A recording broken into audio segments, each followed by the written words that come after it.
نحمده ونصلي على رسوله الكريم اما بعد فاعوذ بالله من الشيطان الرجيم بسم الله الرحمن الرحيم رب اشرح لي صدري ويسر لي امري واحلل عقدة من لساني يفقهوا قولي. حدیث نمبر 39 علم کا اٹھا لیا جانا. عن عبد الله بن عمرو بن العاص، صرف عاص ہے یا کاٹ دیں. قال سمعت رسول اللہ صلی اللہ علیہ وسلم یقول،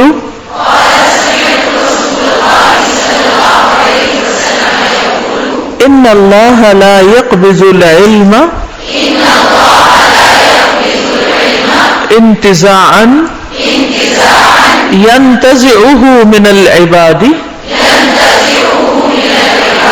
ولكن يقبض العلم بقبض العلماء. کتاب العلم.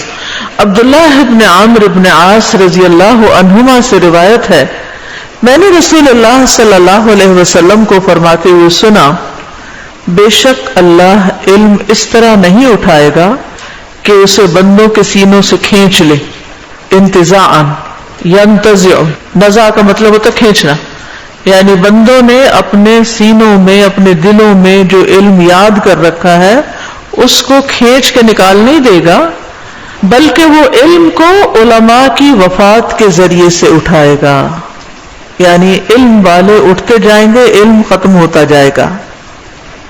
یہ حدیث صحیح بخاری میں مزید اضافے کے ساتھ ہے، حتی اذا لم يبق عالما اتخذ الناس رؤوسا جہالا فَسُئِلُوا فَأَفْتَوْا بِغَيْرِ عِلْمٍ فَضَلُّوا وَأَضَلُّوا. یہاں تک کہ جب کوئی عالم باقی نہیں رہے گا تو لوگ جاہلوں کو پیشوا بنا لیں گے، امام بنا لیں گے، ان سے مسائل پوچھے جائیں گے تو وہ بغیر علم کے فتوے دے کر خود بھی گمراہ ہوں گے اور دوسروں کو بھی کریں گے. یعنی جب کوئی مسئلہ پیش آئے گا، جب کوئی سوال سامنے آئے گا تو وہ کہیں گے میرا خیال یہ ہے، میری سمجھ میں یہ آتا ہے، میری عقل تو یہ کہتی ہے، لاجک تو یہ بنتا ہے، بغیر اصل کی طرف رجوع کیے، کیونکہ اصل تک ایکسس ہی نہیں ہوگی، اصل تک جانے کا کسی کو شوق ہی نہیں ہوگا. تو آپ دیکھیے کہ یہ قیامت کی علامات میں سے ایک علامت بتائی گئی ہے کہ آخری وقت جو بدترین وقت ہوگا اس میں لوگ اصل علم سے دور ہو جائیں گے، اور اس کو یاد کرنے اور اس کو اپنے سینوں میں محفوظ کرنے اور اس پر غور و فکر کرنے اور اس کو پڑھنے پڑھانے اور اس کی خدمت کرنے کو مشکل کام سمجھیں گے. اور پھر آہستہ آہستہ جو لوگ یہ علم حاصل کیے ہوں گے ان کی وفات ہوتی جائے گی اور باقی پھر جاہل لوگ رہ جائیں گے لوگوں کو دینی اعتبار سے رہنمائی کرنے کے لیے. اس حدیث سے یہ بات بھی پتہ چلتی ہے کہ اللہ تعالیٰ اپنے بندوں کو علم عطا کرنے کے بعد ان سے چھینتا نہیں، کیونکہ یہ اس کا ان پر فضل اور مہربانی کرنا ہوتا ہے. یہ اللہ تعالیٰ کی مہربانی ہوتی ہے کہ کسی کو علم عطا کر دیتا ہے اور وہ علم میں مشغول ہو جاتا ہے. اور جب کوئی شخص سنسیئرٹی کے ساتھ دل لگا کر شوق سے علم حاصل کرنے لگتا ہے اور اس کو یاد رکھنے کی کوشش کرتا ہے تو پھر اللہ سبحانہ وتعالیٰ اس کو اس نعمت سے محروم نہیں کرتا کہ وہ اس سے چھین لے کے یہ تم نے اپنے دل میں کیا رکھا ہوا ہے. نہیں، یعنی اللہ تعالیٰ اس بات سے برتر ہے کہ اپنے بندوں سے وہ علم واپس لے لے جو اس نے ان کو عطا کیا تھا.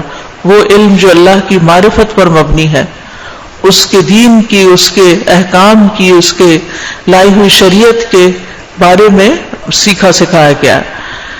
لیکن اصل مشکل کیا ہے کہ علم والے کم ہو جائیں گے، اور پھر خاص طور پر دین کے علم والے کم ہو جائیں گے، اور جو باقی بچیں گے وہ فوت شدہ لوگوں کی کمی پوری نہیں کر سکیں گے.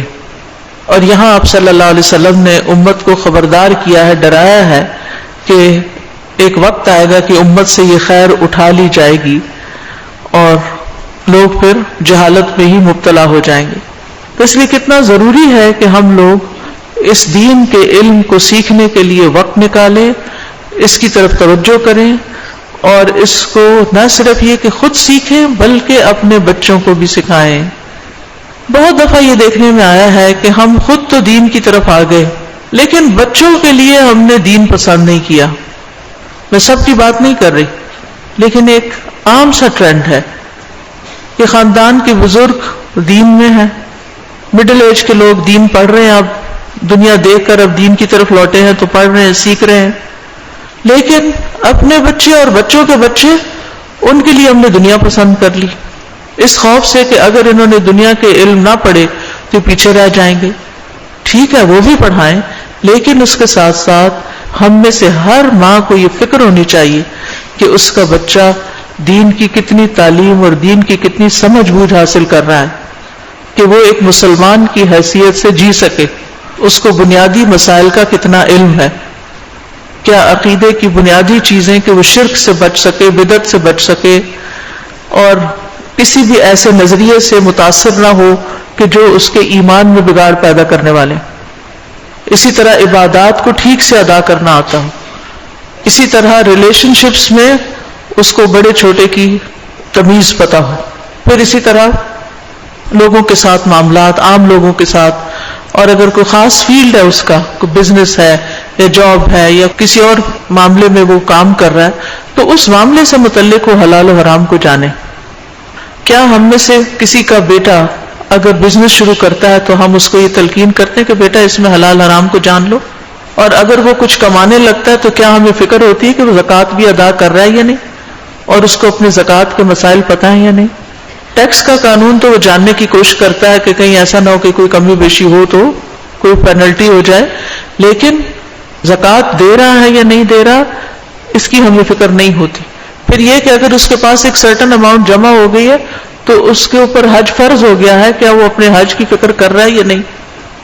ہمیں بحیثیت والدین اپنے بچوں کی آخرت کے بارے میں، ان کے دین کے بارے میں فکر مند ہونا چاہیے کہ کم از کم اتنا علم ان کو ضرور دے دیں کہ جس سے وہ اپنی زندگی کو اسلام کے مطابق گزار سکے اور اپنے بچوں کو پھر اسلام پہ قائم رکھ سکیں، کیونکہ جو دین انسان گھر سے سیکھتا ہے اس کی بات ہی کچھ اور گھر میں ہو سکتا ہے کہ آپ اتنی بڑی عالمہ نہ ہو کہ اس کو سب کچھ سکھا پڑھا سکیں، تو پھر استاد کا انتظام کر لیں۔ الحمدللہ ابھی تک ایسے بہت سے علماء موجود ہیں، ایسے بہت سے پڑھے لکھے طالب علم موجود ہیں کہ جو 8 سال علم میں لگانے کے بعد کوئی درزی کا کام کر رہا ہے تو کوئی ٹیکسی چلا رہا ہے تو کوئی کچھ کر رہا ہے۔ ایسے لوگوں کو ایکسپلور کریں کہ کون علم والے ہیں، ان کو معقول تنخواہوں پر اپنے بچوں کی تعلیم کے لیے گھر میں بلائیں اور اپنے بچوں کے ساتھ اور بچوں کو بھی اکٹھا کر لیں، تاکہ آپ کے بچے خصوصاً بیٹے جو ہیں، کیونکہ لڑکا گھر کا سربراہ ہوتا ہے نا، تو وہ اتنا دین ضرور جانے کہ خود بھی اس پہ قائم رہے اور اپنے گھر والوں کو بھی آگ سے بچا سکیں۔ حدیث نمبر 40، قیامت کی علامات۔ عن انس قال قال رسول اللہ صلی اللہ علیہ وسلم ان من اشراط الساعۃ ان يرفع العلم ويثبت الجهل ويشرب الخمر ويظهر الزنا۔ کتاب العلم۔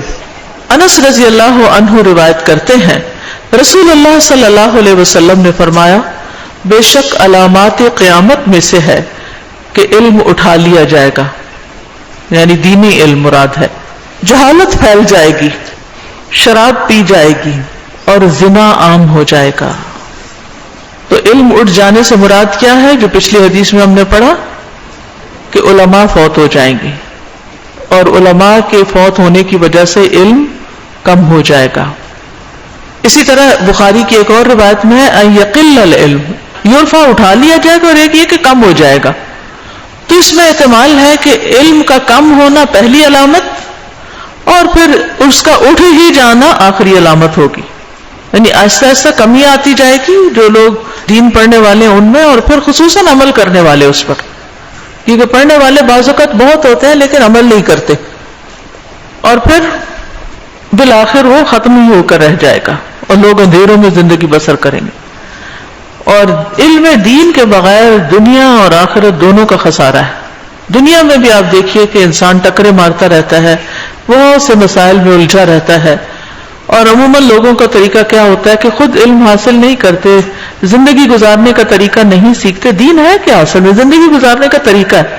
جب وہ ہمیں طریقہ نہیں آتا تو ہم بہت سی غلطیاں کرتے ہیں، اور جب وہ غلطیاں کرتے ہیں تو ہم مسائل میں پھنستے چلے جاتے، دھستے چلے جاتے ہیں. پھر ہم کہتے ہیں کوئی ہو جو ہمارا ہاتھ پکڑ لے. پھر ہم کبھی اس کو اپنا مسئلہ سناتے ہیں، کبھی اس کو سناتے ہیں، اور چاہتے ہیں کہ کوئی انسٹنٹ سا حل ہمیں دے دیا جائے، کوئی ایسی پڑیا دے دی جائے کہ فوراً ہی افاقہ ہو جائے. تو وہ پھر ممکن نہیں ہوتا.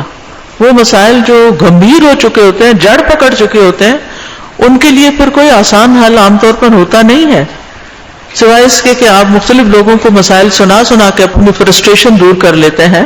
لیکن اس کا بھی حل یہی ہے کہ انسان سیکھنا شروع کرے. اور اٹس نیور ٹو لیٹ. کبھی بھی یہ نہیں کہ اب لیٹ ہو گیا اب کیا سیکھنا. ہر عمر میں سیکھنا شروع کیا جا سکتا ہے. اور خصوصاً قرآن و سنت کے علم کی برکتیں ایسی ہوتی ہیں کہ انسان کی زندگی سے اندھیرے دور ہوتے ہیں اور بہت سے مسائل کا حل ساتھ ساتھ ملتا چلا جاتا ہے. علم کی کمی کے ساتھ ساتھ دو اور چیزوں کا ذکر بھی یہاں کیا گیا ہے کہ شراب زیادہ ہو جائے گی اور شراب جو ہے وہ عام ہو جائے گی، اور دوسری چیز جو ہے وہ زنا زیادہ ہو جائے گا، یعنی زنا ظاہر ہو جائے گا. یعنی پہلے لوگ چھپ چھپ کے زنا کرتے تھے اور اب کھلم کھلا، اور ایسی دوستیاں اور ایسے تعلقات جو ہیں وہ ڈھکے چھپے نہیں رہیں گے، بلکہ سڑکوں پر ہی لوگ اس کا مظاہرہ کرنے لگیں گے. تو ان تینوں چیزوں کے بارے میں ہمیں فکر مند ہونا چاہیے، کیونکہ یہ نبی صلی اللہ علیہ وسلم کی پیشن گوئیوں میں سے ہے. صحیح بخاری میں ایک اور جگہ پر آتا ہے، نبی صلی اللہ علیہ وسلم نے فرمایا قیامت اس وقت تک نہیں آئے گی جب تک کہ علم اٹھ نہ جائے، یعنی علم دین. اور پھر اٹھ جائے سے مراد یہ بھی ہے کہ عمل میں نظر نہ آئے. زیاد بن لبید سے مروی ہے، وہ کہتے ہیں کہ ایک مرتبہ نبی صلی اللہ علیہ وسلم نے کسی چیز کا تذکرہ کیا اور فرمایا کہ یہ علم ضائع ہونے کے وقت ہوگا. ہم نے کہا یا رسول اللہ، ہم خود بھی قرآن پڑھتے ہیں اور اپنے بچوں کو بھی پڑھاتے ہیں، پھر ہمارے بچے اپنے بچوں کو پڑھاتے رہیں گے، یہ سلسلہ یوں قیامت تک چلتا رہے گا، تو علم کیسے ضائع ہوگا؟ آپ نے فرمایا اے ابن ام لبید، تمہاری ماں تمہیں گم کرے، تمہیں روئے، میں تو سمجھتا تھا کہ تم مدینہ کے بہت سمجھدار آدمی ہو. کیا یہ یہود و نصارہ تورات اور انجیل نہیں پڑھتے؟ دراصل یہ لوگ اس میں پائی جانے والی تعلیمات سے معمولی فائدہ بھی نہیں اٹھاتے. میں پڑھتے ہیں، فائدہ نہیں اٹھاتے. تو علم اٹھ جانے کا ایک مطلب کیا ہے کہ علم پر عمل اٹھ جائے گا، فائدہ کچھ نہیں ہوگا. پھر اسی طرح آپ صلی اللہ علیہ وسلم نے فرمایا آج تمہارے زمانے میں علماء زیادہ ہیں، خطباء کم ہیں. خطباء کون ہوتے ہیں؟ اسپیکرز. ایسے میں اگر کسی نے اپنے علم کے 10ویں حصے پر بھی عمل نہ کیا تو وہ گمراہ ہو جائے گا. اور بعد میں ایسا زمانہ آئے گا جس میں خطباء زیادہ ہوں گے، خطیب زیادہ ہوں گے، ہر طرف اسپیکرز کی بھرمار ہو گئی ہے، اور علماء کم، یعنی جو علم کو مضبوطی سے جانتے ہوں اور گہرائی سے جانتے ہوں. اگر اس زمانے میں کسی نے اپنے علم کے 10ویں حصے پر بھی عمل کر لیا تو یقیناً وہ نجات پا جائے گا. اتنی کنسیشن دے دیا گیا کہ علماء کم ہے تو پھر لوگوں کو جتنا بھی مل رہا ہے، جو بھی مل رہا ہے، اس پہ جس حد تک وہ عمل کر رہے ہیں تو ان کے لیے یہ بھی کافی ہے. پھر اسی طرح آخری زمانے میں جھوٹی حدیثوں کی اشاعت کے بارے میں بھی آپ نے پیشن گوئی کی. آخری زمانے میں جھوٹے دجال لوگ ہوں گے اور تمہارے پاس وہ حدیثیں لائیں گے جن کو نہ تم نے نہ تمہارے آباء و اجداد نے سنا ہوگا. ایسے لوگوں سے بچ کے رہنا، کہیں وہ تمہیں گمراہ اور فتنے میں مبتلا نہ کر دیں. اور آج آپ دیکھیں میڈیا کے ذریعے ہر طرح کی باتوں کو حدیث بنا کے پیش کیا جا رہا ہے، تو بہت محتاط ہونے کی ضرورت ہے. اسی طرح قیامت کی علامات میں سے نبی صلی اللہ علیہ وسلم نے ایک علامت یہ بھی بتائی کہ حقیر اور ذلیل لوگوں کے پاس علم تلاش کیا جائے گا، یعنی جو اس کے اہل نہیں ہوں گے. اور شراب کے بارے میں بھی آپ کی پیشن گوئی ہے، قیامت سے پہلے سود، زنا اور شراب عام ہو جائے گا. تو اس روایت میں سود کا اضافہ ہے زنا اور شراب کے ساتھ. شراب کو حلال سمجھ لیا جائے گا، شراب کا نام بدل دیا جائے گا. رسول اللہ صلی اللہ علیہ وسلم نے فرمایا ایک وقت آئے گا میری امت کے کچھ لوگ شراب پیئیں گے اور اس کا نام کچھ اور رکھ لیں گے، ہوگی وہ شراب ہی لیکن نام بدل دیں گے. تو یہ بھی ایک دھوکہ دینا ہے نا، اور ویسے بھی نفاق کی علامت ہے. پھر زنا جو ہے اس کے بارے میں آپ نے پیشن گوئی کی قیامت اس وقت تک قائم نہیں ہوگی جب تک ایسے لوگ نہ ہوں گے کہ لوگ گدھوں کی طرح راستوں میں زنا کریں گے. میں نے کہا ایسا بھی ہوگا؟ یعنی ایک صحابی کہتے ہیں آپ نے فرمایا ہاں ضرور ہوگا. ویسٹ میں تو ایسے سین آپ دیکھتے سنتے ہی رہتے ہیں، لیکن یہ وبا چونکہ دنیا گلوبل ولیج بن چکی ہے تو یہ برائیاں بھی ہر جگہ عام ہوتی چلی جا رہی ہیں کہ لوگوں کو ان کا برا ہونا محسوس ہی نہیں ہوتا. زنا کی کثرت کے نتیجے میں ناجائز اولاد کی کثرت بھی بہت ہو جائے گی. میمونہ رضی اللہ عنہا کہتی ہیں میں نے رسول اللہ صلی اللہ علیہ وسلم کو فرماتے ہوئے سنا کہ میری امت اس وقت تک خیر پر رہے گی جب تک اس میں ناجائز اولاد کی کثرت نہیں ہوگی، اور جب اس میں ناجائز اولاد کی کثرت ہونے لگے گی تو پھر وہ وقت قریب ہوگا کہ جب اللہ ان سب کو عذاب سے گھیر لے گا. پھر اسی طرح وہ چیزیں جو زنا کی طرف بلاتی ہیں، دعوت دیتی ہیں، وہ بھی عام ہو جائیں گی، جیسے عورتوں کا بے حجاب ہونا اور ایسے لباس پہننا جو مردوں کے لیے فتنہ کا باعث بنے. اسی طرح گانے والیوں کا عام ہو جانا. اللہ سبحانہ تعالی ہمیں ان چیزوں سے محفوظ رکھے. جی استاذہ، میں یہ دیکھی تھی کہ جو آپ نے بچوں کی بات کی کہ بچوں کو یہ چیز سکھانی چاہیے، تو میں یہ سوچ رہی تھی کہ ابھی تو استاذہ ہم لوگ فتنوں کے دور میں جی رہے ہیں. پھر ہماری اسکولس میں گریڈ 7-8 کے بچوں کے بیگ سے ڈرگز ملتے ہیں. استاذہ اس حد تک، اور ابھی تو میں ایک بچی کو جانتی ہوں جس نے کرسچینٹی قبول کر لی صرف اس لیے کہ وہ دین کی ایک بنیاد وہاں موجود نہیں ہے. تو یہ جو حلال و حرام سے پہلے تو عقیدے کی مضبوطی، کیونکہ ہمارے بچے تو استاذہ عقیدے میں لیک کر رہے ہیں. بالکل. لیکن ہم سب جو اس جگہ پر جمع ہیں، ہم میں سے ہر شخص اپنے دل سے پوچھے کہ اس کے اندر کتنی تڑپ ہے کہ لوگوں تک خیر پہنچے. ہم اپنی دنیا کی دلچسپیوں میں اس قدر مشغول ہیں کہ ہم سوچتے بھی نہیں، تکلیف نہیں اٹھاتے، قدم نہیں اٹھاتے، فکر نہیں کرتے، ذرائع نہیں سوچتے، طریقے نہیں سوچتے کہ میں اپنے گھرانے، اپنے خاندان، اپنے نیبرہڈ، اپنے گاؤں، اپنے شہر، اپنے اسکول، اپنے جہاں بھی میں ہوں، میں اپنے ارد گرد کو روشن کر دوں. اور اس روشنی کا فائدہ آپ ہی کو لوٹے گا کہ آپ ہی کی قبریں روشن ہوں گی، آپ ہی کا مستقبل روشن ہوگا. اجماع کی ضرورت پہ بات کر رہے تھے نا کہ اگر کوئی ایسا مسئلہ ہوتا ہے جیسے نئے زمانے کے مسائل بھی نہیں ہے تو اجماع کا وہ کریں، تو ایسے علماء کی باڈی ہو کوئی کہ جو اس کو مسئلے کو ایڈریس کرے اور پھر وہ سولوشن جو ہے اس کو امپلیمنٹ کر دے. تو آج کل ہم یہ کیسے معلوم کریں کہ کون سے ایسے گروپ آف علماء ہیں؟ ایسے سعودی عرب میں بھی ہیں، ویسٹ میں بھی ہیں، مختلف جگہوں پر علماء کی کمیٹیز بنی ہوئی ہیں اور وہ ایسے ایشو سے ڈیل کرتے ہیں. عوام کے علم میں نہیں ہوتا لیکن ہے، ان اجتہادی مسائل میں ضرورت ہوتی ہے نا. جی السلام علیکم استاذہ. وعلیکم السلام. استاذہ یہ ساری احادیث پڑھ کے اور جو آپ نے ڈیٹیلز بتائی ہیں تو انتہائی خوفناک سا ایک سچویشن لگ رہی ہے، اور ایسا لگ رہا ہے یہ آج ہی کے دور کی بات ہو رہی ہے، یہ سب کچھ آج یہاں پر ہو رہا ہے. اور استاذہ میں یہ بھی سوچ رہی تھی کہ ایک زمانہ تھا جب کہ علم حاصل کرنا بہت مشکل تھا، دین کا علم حاصل کرنا، مگر آج کل اتنا آسان ہے کہ آپ گھر بیٹھے آپ کورسز کر سکتے ہیں، آن لائن کلاسز آپ سن سکتے ہیں. مگر اس کے باوجود جیسے اس میں آیا کہ علم والے اٹھا لیے جائیں گے، جو دنیا سے جائیں گے ان کو ریپلیس کرنے والے کم ہو جائیں گے. تو یہ مجھے تھوڑا سا تھا کہ کس طرح سے ممکن ہے جبکہ دین سیکھنا آج کل زیادہ آسان ہے as compare to previous generations. دیکھیے جہاں دین سیکھنا آسان ہو گیا نا، ہم سب اپنی کنوینئنس اور اپنے طریقے اور سہولت کے مطابق ریلیکس ہو کر دین کا علم حاصل کر رہے ہیں.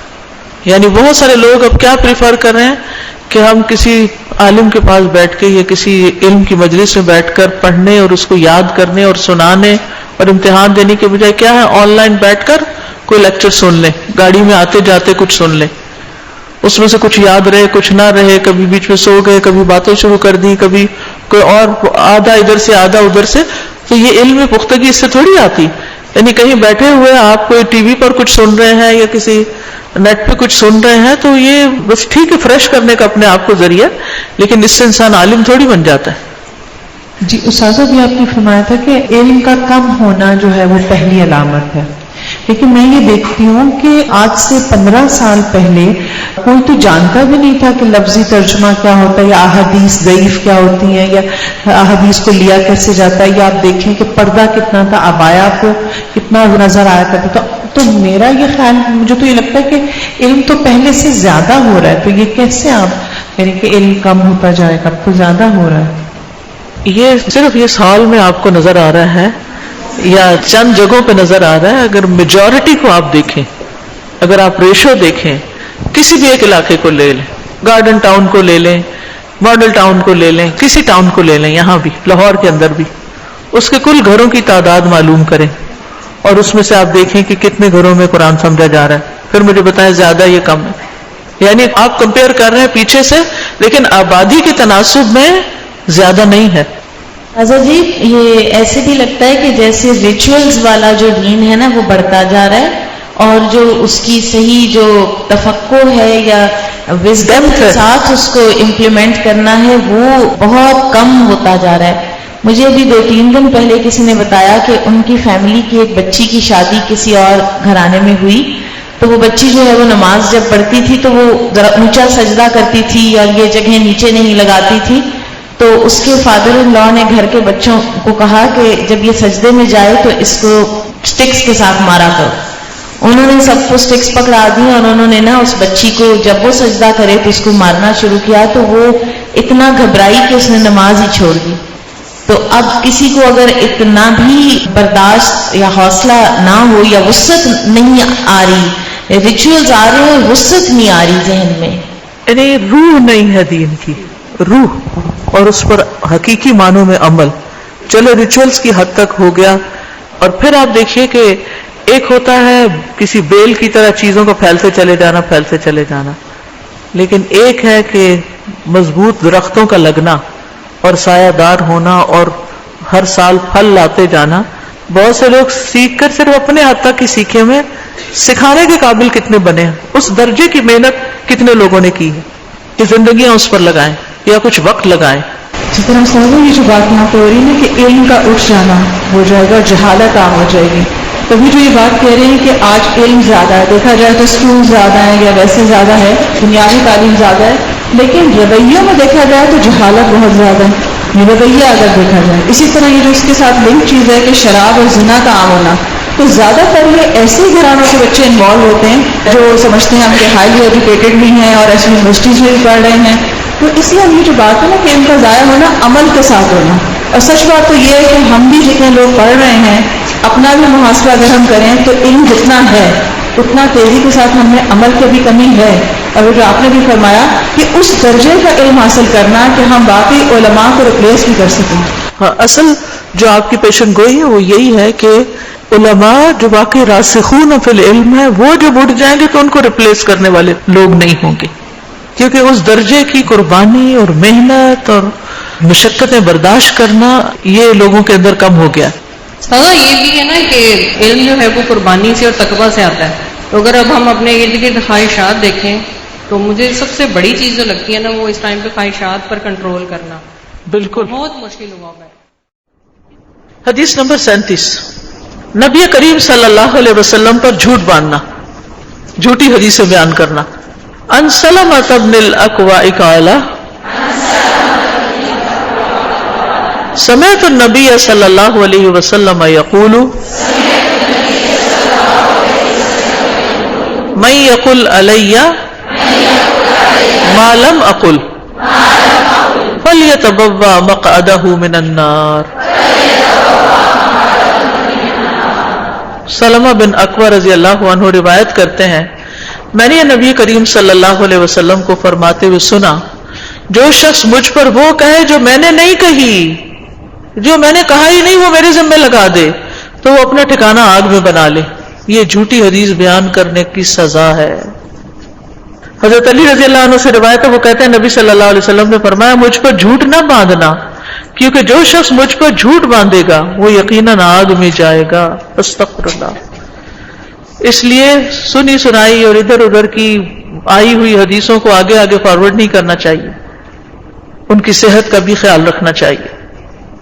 اور یہ حدیث جو ہے یہ تواتر کے درجے کو پہنچی ہوئی ہے، بے شمار راوی ہیں اس کے مختلف الفاظ کے ساتھ اس کو بیان کرتے ہیں کہ نبی صلی اللہ علیہ وسلم سے جھوٹ منسوب نہ کیا جائے.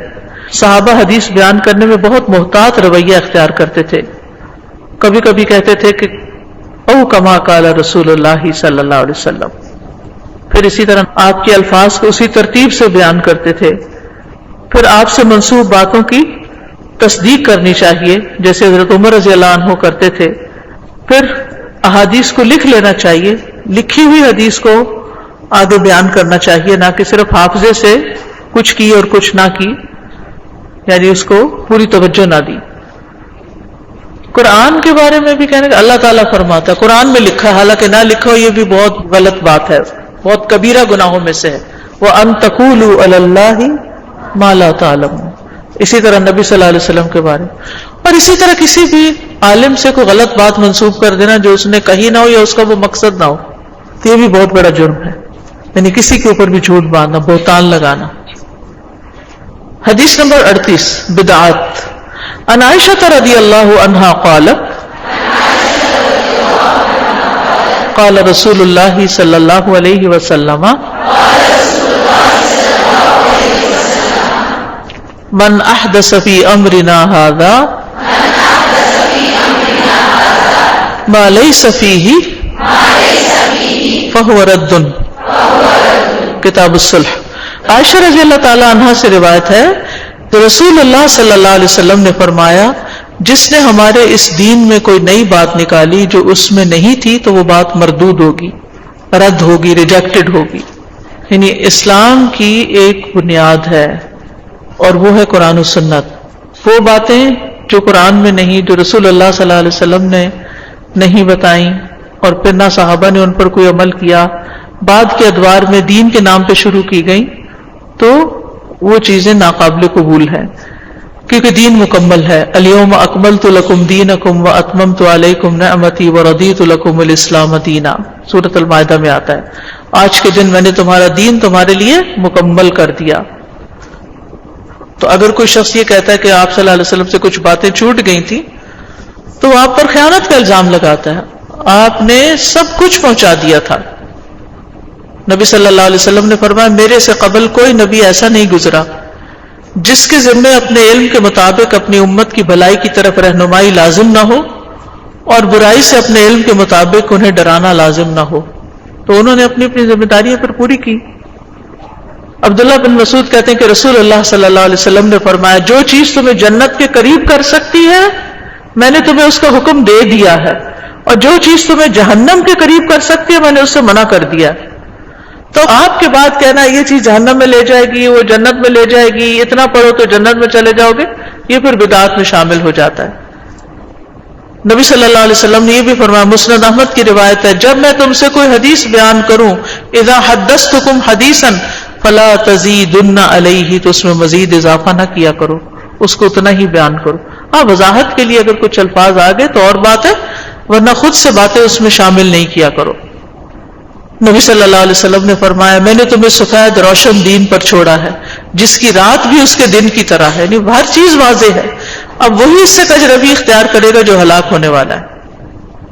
بدعات کے بارے میں خود بھی آپ نے خبردار کیا اور ہر بدعت کو گمراہی قرار دیا گیا. ابن عمر کہتے ہیں اگرچہ لوگ اسے نیکی سمجھیں. بدعتیوں پر لعنت بھی کی گئی ہے.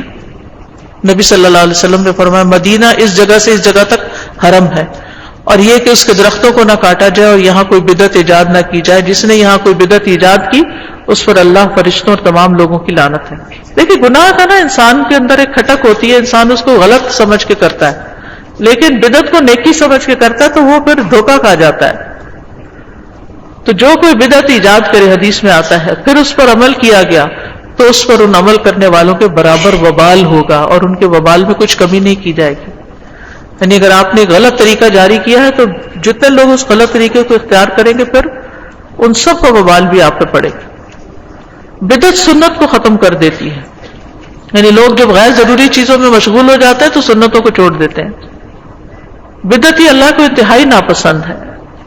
وہ نبی صلی اللہ علیہ وسلم کی سفارش سے محروم ہوگا، حوض کوثر سے محرومی ہوگی. کچھ لوگ آپ کے پاس لائے جائیں گے لیکن پھر ان کو دور ہٹا دیا جائے گا. تو آپ پوچھیں گے کہ یہ میری امت میں سے ہیں، تو بتایا جائے گا کہ انہوں نے آپ کے بعد نئی چیزیں ایجاد کر لی تھیں. تو اس میں آپ دیکھیے کہ عقائد اور عبادات میں نئی چیزیں ایجاد کرنا جن پہ ثواب اور سزا بتائی جائے وہ بدعت ہوتی. لیکن جیسے نبی صلی اللہ علیہ وسلم نے اونٹ کی سواری کی اور اگر آج ہم کار پہ بیٹھ جاتے یہ بدعت نہیں، کیونکہ یہ کوئی عبادت کا کام نہیں ہے، اس میں کوئی ثواب یا عذاب نہیں ہے کہ کوئی کار پہ بیٹھے گا تو اس کو سزا ملے گی، تو یہ بدعت نہیں ہے. ٹھیک ہے. وآخر دعوانا ان الحمد للہ رب العالمین. سبحانک اللہم وبحمدک اشہد ان لا الہ الا انت استغفرک واتوب الیک. السلام علیکم ورحمۃ اللہ وبرکاتہ.